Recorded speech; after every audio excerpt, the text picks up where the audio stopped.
സുഖാണോ എല്ലാവർക്കും? അപ്പോൾ ഞാനിതാ ഇന്ന് ഗണേശ് ചതുർത്ഥിക്കായിട്ട് ഞങ്ങൾ ഇവിടെ അടുത്തൊരു വീട്ടിലൊരു പൂജയുണ്ട്, അതിന് വേണ്ടി പോകാൻ വേണ്ടി നിൽക്കുകയാണ്. അപ്പോൾ ഇന്നത്തെ വ്ളോഗ് എന്ന് പറയുന്നത് ഒരു ചെറിയ കുട്ടി വ്ളോഗാണ്. അപ്പോൾ എല്ലാവർക്കും ടേസ്റ്റി ട്രാവൽ ഡയറീസിൻ്റെ ഒരു ചെറിയ ഗണേശ് ചതുർത്ഥി സ്പെഷ്യൽ വ്ളോഗിലേക്ക് സ്വാഗതം.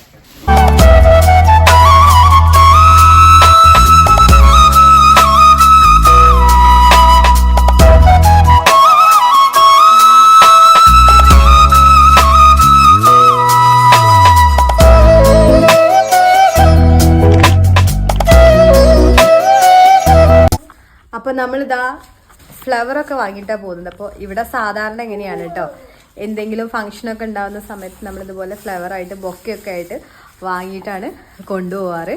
അപ്പോൾ അവിടെ പൂജയ്ക്ക് വേണ്ടിയിട്ടാണ് ഇത് കൊണ്ടുപോകുന്നത്. പൂജിച്ചിട്ട് അവർ നമുക്ക് തിരിച്ചു തരികയും ചെയ്യും. അപ്പോൾ നമുക്ക് ഇതെല്ലാം കൊണ്ട് നേരെ ആ വീട്ടിലേക്ക് പോകാം.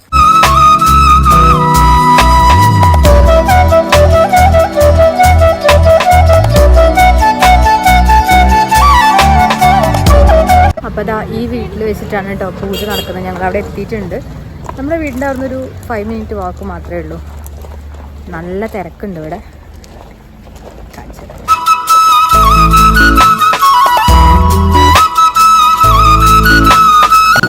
ഇവിടെ എല്ലാവരും കയ്യിൽ ഒരു തട്ടുണ്ടാവും, അതിൽ ഒരുപാട് ഫ്ലവേഴ്സും അതുപോലെ തന്നെ ഫ്രൂട്ട്സും അങ്ങനെയുള്ള സാധനങ്ങളൊക്കെ കൊണ്ട് ഇവിടെ പൂജയ്ക്ക് വരികയാണ് ചെയ്യുക. എന്നിട്ട് പൂജ ചെയ്ത് കഴിഞ്ഞിട്ട് അവരിവിടുന്ന് ഫുഡ് തരും. ഭക്ഷണം കഴിച്ചിട്ട് ഹാപ്പി ആയിട്ട് പിരിയുക. പിന്നെ രാത്രിയൊക്കെ ഇവിടെ എന്തൊക്കെയോ പ്രോഗ്രാംസും ഡാൻസും കാര്യങ്ങളൊക്കെ ഉണ്ട്. പക്ഷെ നമ്മൾ അതിൽ നിൽക്കില്ല, പുലർച്ചെയാണ് 2 മണി 3 മണി എന്നൊക്കെ ഉള്ള സമയത്താണ് ഉണ്ടാവുക.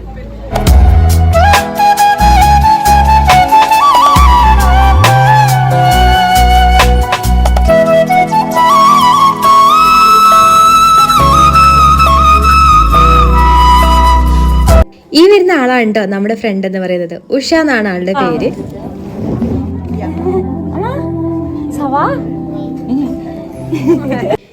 ഈ കാണുന്ന ബാസ്ക്കറ്റിലാണ് കേട്ടോ ഇവിടെ വരെ പൂജയ്ക്ക് വേണ്ടിയുള്ള സാധനങ്ങളൊക്കെ കൊണ്ടുവരിക. അങ്ങനെ ഞങ്ങൾ പൂജയ്ക്ക് വേണ്ടിയിട്ട് ഇങ്ങനെ വെയിറ്റ് ചെയ്തുകൊണ്ടിരിക്കുകയാണ്. നല്ല വലിയ ക്യൂ ആയിരുന്നു.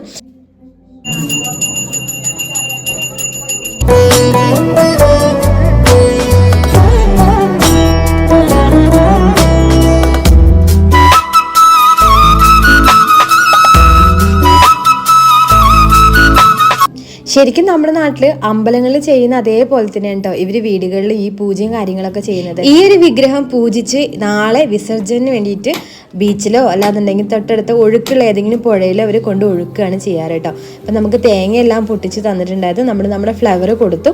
ഇനി അവരതവിടെ ദൈവത്തിന് സമർപ്പിച്ചിട്ട് നമുക്ക് പ്രസാദം തരും.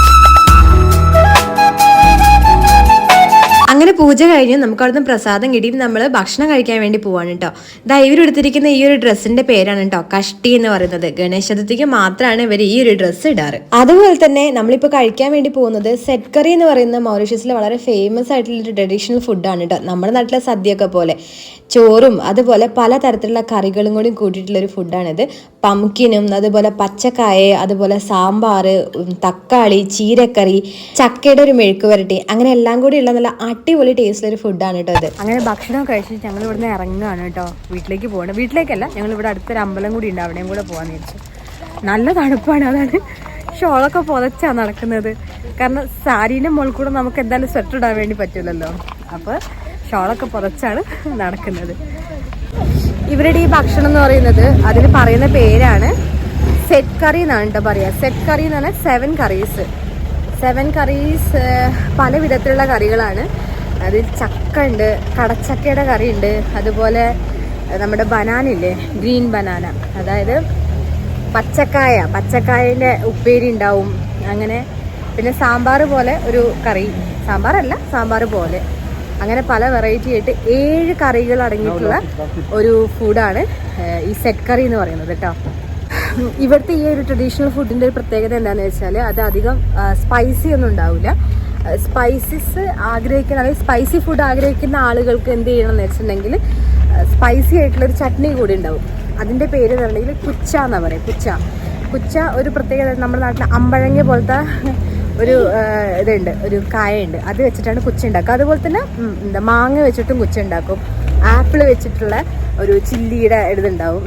അതൊക്കെ ഉണ്ടെങ്കിൽ മാത്രമേ നമുക്കത് എരിവ് ഇഷ്ടമുള്ള ആളുകൾക്ക്, എരിവ് കഴിക്കണം താല്പര്യമുള്ള ആളുകൾക്ക് ഈ പറയുന്ന സാധനം കൂട്ടി കഴിക്കുമ്പോഴേ പറ്റുള്ളൂ. അല്ലാന്നുണ്ടെങ്കിൽ നമ്മൾ മലയാളികൾ ഭയങ്കരമായിട്ട് എരിവ് കൂട്ടുന്ന ആൾക്കാരല്ലേ. അങ്ങനെ നോക്കുമ്പോൾ ഈ ഫുഡിന് അത്ര ഒരു സ്പൈസി ഉണ്ടാവില്ല.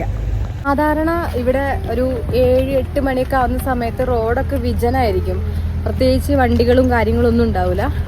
പക്ഷെ ഇപ്പോൾ ഗണേശ ചതുർത്ഥിയായിട്ട് എന്താ അവസ്ഥ എന്ന് കാണിച്ചു തരാം. ഫുൾ ബ്ലോക്കാണ്.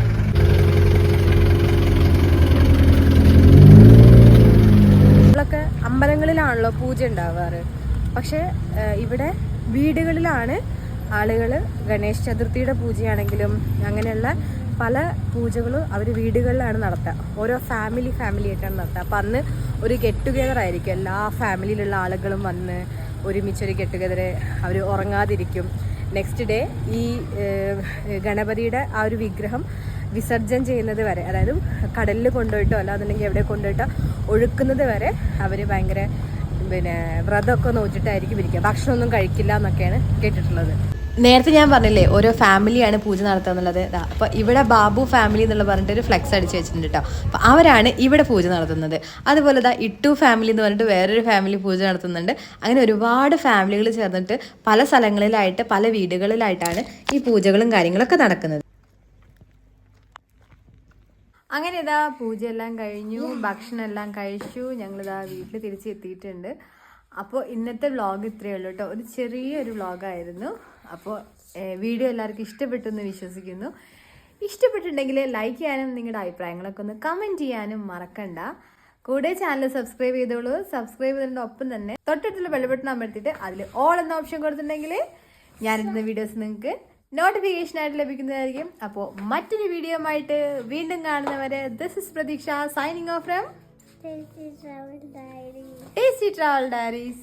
വിരലുകൾ കോർക്കാൻ മൃദുമൊഴി കേൾക്കാനാ